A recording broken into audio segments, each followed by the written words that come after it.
you're creating a lot of content. When we started creating Sportsepreneur, we had other business, we had an insurance business, and then we're starting to create content and create analogies between sports and business. And we're talking about marketing and life. And I'm thinking a lot and I love it. And some people though would come and say, what's your ROI on that? Why are you creating content? Why are you spending time doing this? You should go do that, right? So we talked about before, choose your own thing, but you're out there, you're creating a lot of content. And of course you have a lot of connections. So someone could say, well, it's easy for David to do it because he's got this huge following and he can connect with these people and he can reach out to that person.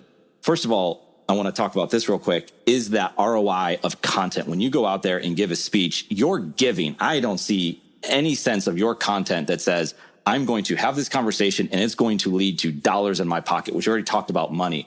But to the people that are out there that are thinking about ROI when they're creating content, what would you say?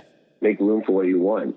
I do have a huge network of people, but it made it harder because more people were laughing at me, scoffing at me, making fun of me when I started putting up my content, asking me, was I going to speak in a bathroom? Some people asked, did I think I was Tony Robbins? Look, man, they always laugh at you, scoff at you, make fun of you before they applaud you. Everything that you do, that's the way people do. They project their insecurity that they can't or won't do what you're willing to do to be what you can be. But I'm just making room for what I want. I'm not on some time frame. We talk about faith and framing things in a context. You'll never see me sell off stage, right? You don't see me selling things.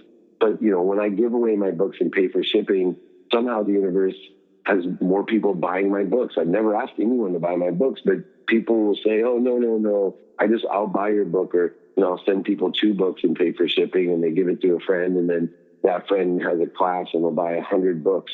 And, I've never sold more of my books than I did this year, and I didn't sell more than I did last year, and I've never asked anyone to buy it. The only time I've ever asked anyone to buy a book is in exchange for free coaching to the Junior Achievement, to donate my books to Junior Achievement, because Brian Tracy and Bob Proctor and Jack Canfield and I and Mark Victor Hansen and Sharon Lecter are all donating our content to Junior Achievement, because I'm the Chief Chancellor of Junior Achievement University for entrepreneurs 15 to 25. I'm just making room for what I want. That's all. I just trust more than most people. I have more faith. You can have green card, with money, you can have green card, gold card, platinum card, or black card money, and you get more and more and more with either of those cards. The same thing with faith. I just am working towards black card faith. I'm not there yet, but I got platinum card faith, and I'm able to go ahead and put this shit on credit, knowing that the universe is going to provide it back to me. And I'm not giving to get, I'm not trading. I'm unconditionally giving with faith, making room for what I want by being of service of value and asking for help myself. Well, your Game Time decision-making book is your latest book, came out July of last year, 2019.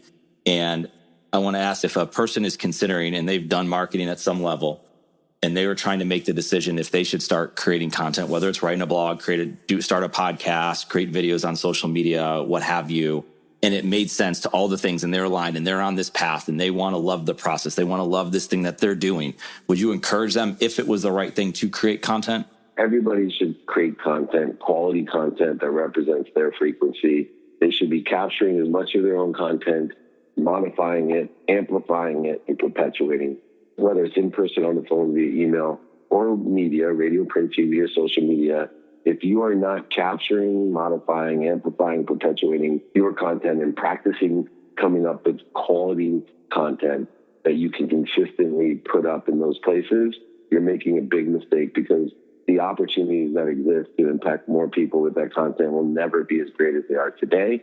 There's so many great opportunities that exist by building your own brand, by creating your own frequency. The power of that signal, the spectrum of that signal, and the clarity of your message will only hone in everything that you want, because it's definitely conducive to the attention plus intention equal those coincidences that we talked about. So everybody out there, it's not about you. It's about your frequency. And there's 4.2 billion people you can reach. And who cares if 4.1 billion of them never know who you are or who you are? Imagine if just 0.1 billion people on earth were impacted by what you have to say in the frequency that you say it. I'm Eric Kasimov, and for all of us here at CadSource, thank you for listening to Content Matters. If you'd like to connect, you can find me on LinkedIn or Twitter. That's it for now.